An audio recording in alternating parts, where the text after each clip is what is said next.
Welcome into WTOL 11 News at 6. I'm Michael Sandlin. Thanks for joining us tonight. We'll get to all of our top stories in just a moment, but first, we're going to get a check of your forecast with meteorologist John Birchfield. John, it's been pretty mild today. Can we expect more of a cool-off in the next few hours? Hey, Michael, tomorrow's going to be a little bit brighter and also milder. We're starting to see the cloud cover thin out a little bit. Blue in the sky right now. This is our Marblehead Lighthouse camera, and it shows you the kind of weather that you can expect going forward into Sunday. Still some fair weather clouds up in the sky, but also a bit more blue and a bit more sunshine on deck. Right now, satellite imagery still shows you some cloud cover, but it's beginning to fade away. The reason it was a little gray and gloomy today is because of this low pressure system over Pennsylvania, bringing a mass of rain showers across the mid-Atlantic region. Temperature-wise, the clouds kept those temps down. Most areas are in the 60s right now. Toledo Metro at 68. Monroe is actually our warm spot, sitting right at 70 degrees. Here's that Sunday forecast. 75 turning brighter, and I'll have a full look at your 10-day forecast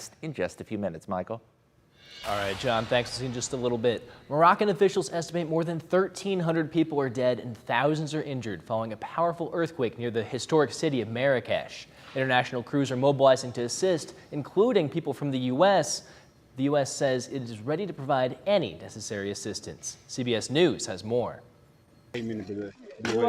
In Morocco Saturday, rescue crews searched for survivors after a 6.8 magnitude earthquake struck in the country's high Atlas Mountains. In the village of Amizmiz, this group of workers searched through the rubble. 40 miles away, this is what parts of the city of Marrakesh look like. Canadian tourist Jana Meerman felt the ground shake. There are fears of aftershocks, so we're trying to see what happens next. The city is pretty much just on alert right now. Everything's shut, all the businesses are shut, and people are just trying to figure out what to do next.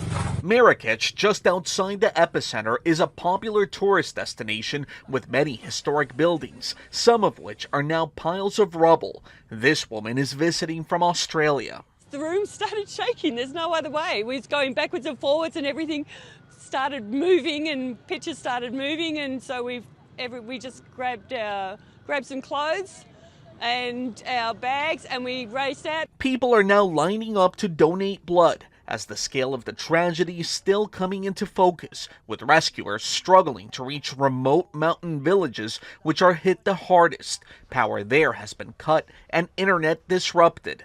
This is believed to be the deadliest earthquake in Morocco since 1960. The quake was felt as far away as Portugal and Algeria. While the U.S. Geological Survey measured the quake at 6.8, Morocco's seismic agency measured it at a 7.2 on the Richter scale. Ohio Senator Sherrod Brown visited Toledo today to host the Women's Leadership Summit. The Ohio Senator hosted its 6th Women's Leadership Summit at the Glass City Center in Toledo. The program shines a light on the good work women are doing across Ohio, as well as providing opportunities for networking and engagement in the community. We want to celebrate essentially women of achievement and young women to aspire to that. And we've seen a very different society because of the contributions forever, really, but the more celebrated contributions that so many women have made in the last generation. The panel also had Brown's wife, Connie Schultz, who is a columnist for USA Today. Citizens for Perrysburg schools gathered together to bring a fresh perspective for a proposed ballot to help kids have classrooms.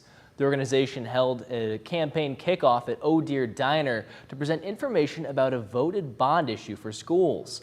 Perrysburg schools have grown by a little over 900 kids, and the proposed ballot is intended to fund a new elementary school in the area. We have a lot of Perrysburg pride, community pride, and to send all of 2,700 students into trailers, which is what we'd be looking at by 2040, that's not community pride, and that's not the education we want to give our students. Door to door in the community to spread info about the ballot, with plans to continue the campaign every other Saturday. Toledo City Council is proposing a new ordinance that would affect where food trucks can park in the Glass City. With the proposed legislation, food trucks would not be able to park within 100 feet of a restaurant. This can make it difficult for vendors to set up downtown. We spoke with one food truck owner about how this could impact the industry right here in Toledo. So, I mean, the 100 feet I think might be a little harsh, though. If they did maybe 50 feet, maybe 25 feet, give the business enough room where you could see it, but then still give us enough room to work as well. I think there's probably some sort of compromise that can be met, but right now no one wants to give. Cepeda says that he and other food truck owners are working with City Council to reach a compromise that will satisfy both parties. The Toledo Zoo honored local heroes today, providing them with free admission. Local police, firefighters, EMTs, military personnel, and hospital staff were acknowledged for a day of honor.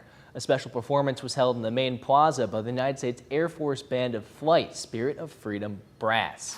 Other crafts and fun activities were offered to continue the celebration with things for the whole family to enjoy.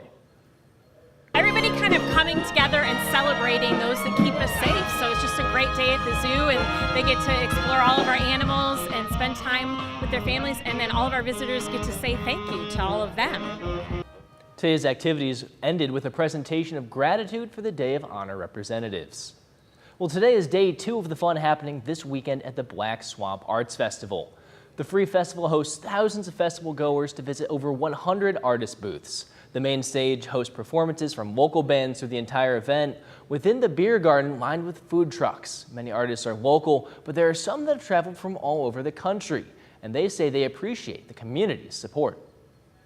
This is a great show. It's a college town, but man, they come out and support the fine arts of this show. If you don't have art in your community, yeah, might as well be living out in the desert someplace.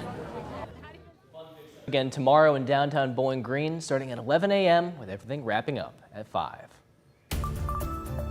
And turning to that weekend forecast, starting to see brighter skies and more sunshine on tap for your Sunday. It's going to be a really beautiful September day. We're talking highs in the 70s, humidity levels remaining nice and comfortable, and an overall comfortable feeling day. Here's a look at what we are currently dealing with. Still some gray up in the sky, but also starting to see a little bit of sunshine returning. The cloud cover has kept temperatures in the upper 60s. Hour by hour forecast. You can always check that free WTOL 11 weather app. Staying mostly cloudy through the evening, but the clouds begin to thin out overnight, a sign of brighter skies for your Sunday. Satellite shows you some of those clouds left over due to a low pressure system across the mid-Atlantic centered over Pennsylvania. This one's bringing rain showers to much of the eastern United States. Clouds have kept temperatures at bay today. We're in the upper 60s in the metro, 70 up in Monroe, and our lake temperature still sitting at 73 degrees. Hour by hour forecast at daybreak, it's going to be in the upper 50s, cooler north and west in Hillsdale and Lenawee counties, and it will be a milder morning to the south and east. Areas like Seneca County seeing 65 out the door. Into the afternoon hours, it'll be a nice rebound to the 70s with more sunshine on deck for your Sunday. Forecasting a high of 75, a dry and mild feel, starting to turn brighter for the second half of the weekend. Again, a little bit of a chill in the air in the morning. By lunchtime, we'll be at around 68 degrees. Into the afternoon for that visit to the Metro Park or sports with the kids, up in the mid 70s for those high temperatures. If you're looking forward to fall, well, I've got a taste of fall for you. Tuesday into Wednesday, we get a cold front that'll bring some damp and cooler conditions and high temperatures only in the 60s. Next couple of days, Sunday turning brighter and milder as the day progresses. A nice mix of sunshine and fair weather clouds. Monday is going to be one of the warmest days in the forecast with upper 70s, and that taste of fall comes Tuesday into Wednesday. Showers will roll in, and by Wednesday, high temperatures are only going to be in the 60s. Even though the weather has been fairly quiet here at home, we still do have our eyes on the tropics, and I want to show you the latest on Hurricane Lee there that is churning away in parts of the equatorial Atlantic. There's Puerto Rico, and it is just to the east of that. Here's the latest on Lee, which is currently 115 mile-per-hour wind speeds and a Category 3. You'll notice the eye of the storm not quite as well defined as it has weakened down to a Category 3 from a Cat 5. That northwestern trajectory still expected, likely to regain some intensity due to the warmer open waters and rebuild to a Cat 4. There is still a little bit of uncertainty. It's going to be a very close call for the eastern United States, but the most likely track shown by that blue color takes the storm up towards Nova Scotia, although some outlier computer models do prefer this more western track that could impact some of the eastern United States. We'll keep a very close eye on that, but again, the most likely scenario is shown by that blue color that takes it off to southeastern Canada. Here's that 10-day forecast. We get some nice mild weather Sunday. There is a slight chance for a late day shower Monday. Most of the day going to be dry and mild. Tuesday into Wednesday, showers return, and there's that taste of fall that I told you about. Temperatures will be down in the 60s, and those are the high temperatures, by the way. Into next weekend, we rebound to the 70s. Overall, starting to look and feel a little more like fall in that 10-day forecast. Well, John, with such a mild weekend, anything that you're going to go out and do? We got all these events, Black Swamp, Greek Fest, anything that's catching your eye? There's a lot in downtown Toledo, like right here where we work. So certainly a lot of good options. Football weather. This is the kind of weather that gets you excited to be at the Glass Bowl. A little bit of a chill in the air, but I love that hoodie weather where you can just, enjoy the little bit of cooler conditions, not sweat in the stands, and get that taste of fall. Our first taste of autumn. Feels good. All right, thanks for watching, everybody. We'll see you again at 11 p.m. tonight.